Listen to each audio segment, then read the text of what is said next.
Good morning, everyone. The topic we are starting today is matter. Now, if you remember, this one is a old topic. It's a ninth class topic, and this table is same. Actually, the starting portion of this chapter, some basic concept of chemistry. This one is general. It's a basic concept. Okay. Now, to first of all, matter. So I think you know matter. Anything which occupies space and has mass, that one is known as matter. It means most of the things around us is known as matter. Now matter is broadly classified into two. Now just see, matter is broadly classified into two. It's a pure substances and impure substances. Now in case of pure substances, generally pure substances are those substances which are made up of same kind of atoms or molecules. Okay, same kind of atoms. Okay, yeah, either you can say same kind of particles. So in that particle, atom or molecules are included. That one is known as pure substances. Okay, and impure substances. Okay, impure substances, those who are made up of different kind of particles, and they will not combine in a definite ratio by mass also. Now first of all, I'll explain pure substances in detail. Okay, now in this, pure substances is again classified into two. Okay, one is elements and another one is compounds.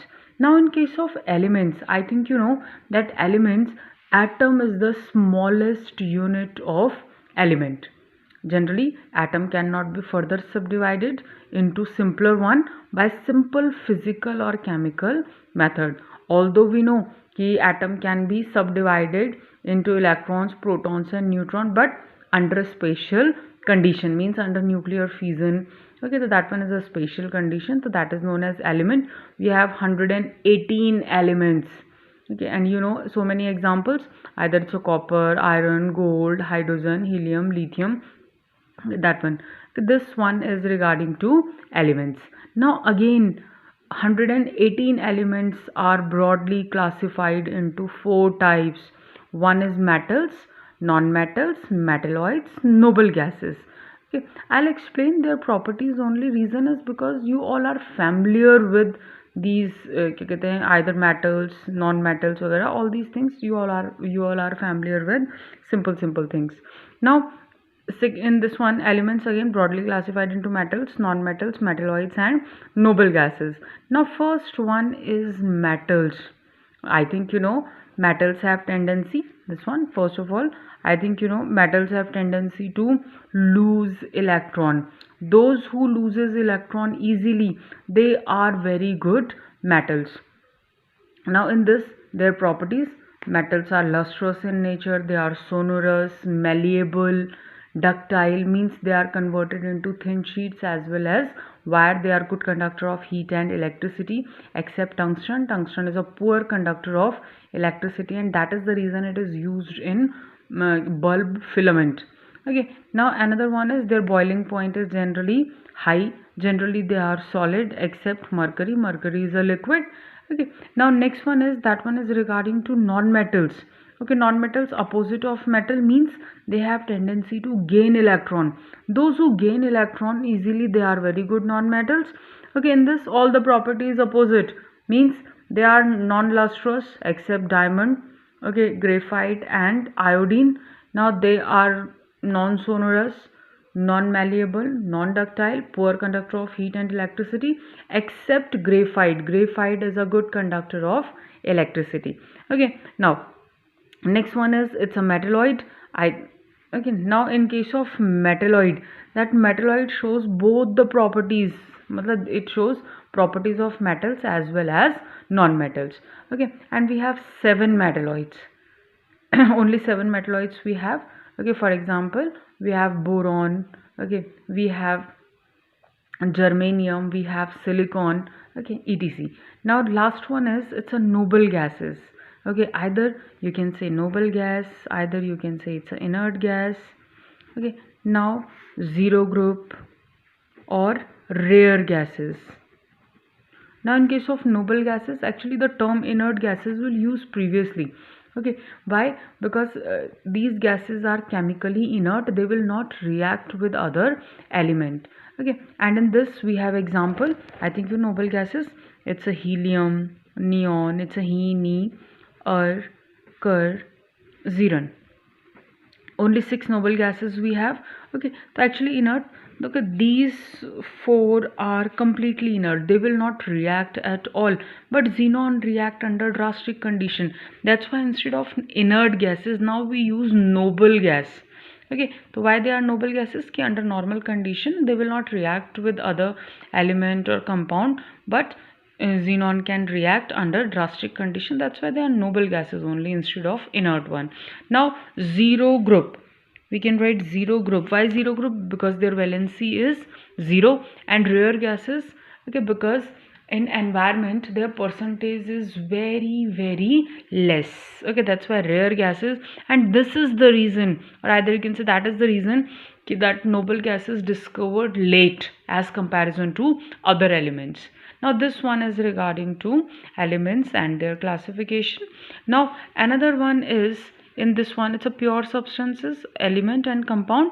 Now in case of compounds, okay, compounds, molecule is the smallest unit of compound. And how molecules are formed? When two or more atoms combine in a fixed definite ratio by mass, okay, they form compound. For example, either it's a H2O. I think you know, in case of H2O, that percentage of or ratio of oxygen and hydrogen by mass is always 1:8. Now just see, atomic mass of hydrogen is 1 into 2. Okay, because number of hydrogen is 2, this one is 16. If you cancel it, ratio is always 1:8. You can take another example, either it's a NaCl, either it's a HCl, either it's a glucose. So many examples we have. Okay, now this one is regarding to compounds. Okay, the generally compounds can be decomposed into simpler one also by simple physical and chemical methods also. Okay, that one is regarding to compound. Okay, so this one is pure substances. Okay. Now we have impure substances. Okay. Now in case of impure substances, means in which generally that is made up of different type or different kind of particles, and they will not combine in a fixed definite ratio by mass. They will not combine in a fixed ratio. Okay, so that one is known as mixture. You can take very general example. Okay, कभी ration वाले से, जो बहुत वैसी होती है control वाली shops होती हैं, उनसे कभी राशन लेके देखना. ओके, तो द अमाउंट ऑफ स्टोन और husk, that one is much more as comparison to rice और वीट. ओके, तो उसमें कैसा होता है, इट्स अ मिक्सचर. पत्थर ज़्यादा है, वीट वगैरह कम है, राइस कम है. ओके, इट डिपेंड्स कि कैसी कंडीशन है. थोड़ा सा फाइन क्वालिटी लोगे तो in that one may be the amount of that impurities is less as comparison to either it's a rice और ग्रेन, जो भी आप लेना चाहो. Okay, now in this one, so that one is known as mixture. Any mixture, either it's a sand or salt, either it's a salt and sugar. So many type of mixture, but generally they will not combine in a definite ratio. Now in this mixture, okay, it is of two type. One is homogeneous mixture and one is heterogeneous mixture. Okay, homo, just see, homo means same. Okay, when the mixture, yeah, simple, the composition of the mixture remains same throughout the mixture. Okay, so that one is known as homogeneous mixture. Actually all type of solutions are known as homogeneous mixture. Okay, for example, either it's a salt in water, sugar in water, okay, that is copper sulfate, like that. Okay, the homogeneous mixture, basically in this, when you add sugar or salt, just see, then if salt is dissolved completely or either sugar is dissolved completely in water, the first and the last sip of that water is as sweet as, matlab both are equally sweet, you can say. Okay, so that one is homogeneous mixture, when the composition is same throughout the mixture. And heterogeneous, hetero means different, when the composition is not same throughout the mixture, either it's a sand in water, chalk in water. Okay, so that one is heterogeneous mixture. Now this, all these I had explained their property, their general properties and all. Okay, so simple, you have to revise this because it's, again, it's an old topic. Okay, so you have to revise this topic. Now thank you.